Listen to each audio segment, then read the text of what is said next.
Hello guys, magandang tanghali. So ayan, pasensya na dahil ganito ang aking itsura. Okay lang yan, no? So ayan, ngayon pala ako kakain. So ang ulam ko is, ayan, gulay na sinabawang malunggay at saka talbos, ang akong talbos. At syempre meron akong ampalayang hilaw. So ayan, kain tayo guys. Oh. 'Di ba? Sarap ng pagkain. 'Di ba? Fresh. Thank you, Lord. Thank you, Lord. So ayan, kain tayo. Kumakain ako ang palaya kasi um, kahit walang ngipin ay nag-isa na lang masakit pa. Dito ako kakagat. Mm. Mm.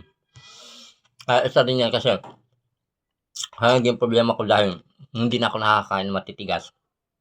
Lahat na naman, wala na akong ngipin. Tara guys, kain tayo. Sarap. Sarap ng sabaw. Thank you, Lord. Ba? Maswerte pa ako dahil meron ako nakakain. Sarap.